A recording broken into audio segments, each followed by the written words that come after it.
Ayan mga lodi, sa sobrang dami ng kinuha ng kanin, ayan na, tinake out ko na lang mga lodi, ayan, at kakainin ko mamaya pag mga lodi.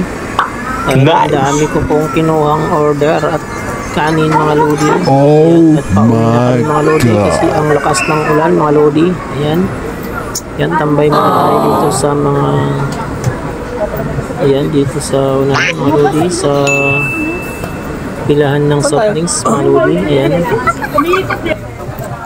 Dito muna tayo. Dito tayo sa mga walang ulan.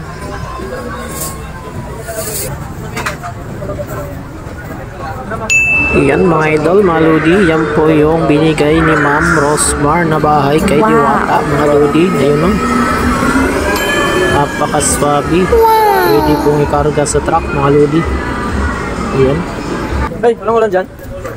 Walang ulan dyan. Ang daming soft drinks. Pwede ba magbaon? Doon na natin bubuksan. Grabe yung soft drinks, ang dami. Ayan din mga kalodi, nakikita nyo yung nagsiserve ng soft drinks. Hindi ko po kalain. Ayan, dito po pala nagtatarbaho mga kalodi. Ay kababayan ko po yan mga kalodi. Ayan, gabing-gabi na mga kalodi. Ay, ang dami pa rin kumakain mga kalodi. Ayan mo, nakakain mo naman mga kalodi. Ay talagang pinipilahan dito si Diwata mga kalodi. Ayan o. Ayan. Nice. Bigay ni Ma'am Rosmar na bahay. Ayan. Parang walang tao mga lods kasi ayun, nakalak yung pinto. May nanonood sa loob. Mga lods.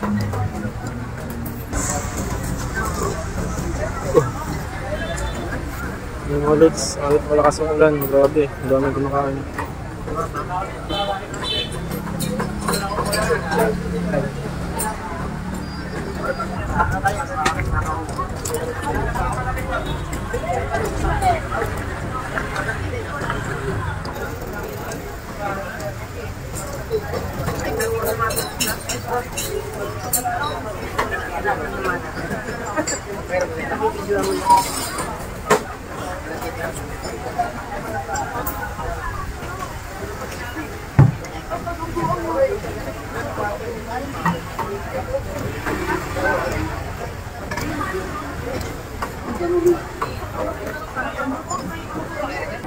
Ayan mga lods, ayan,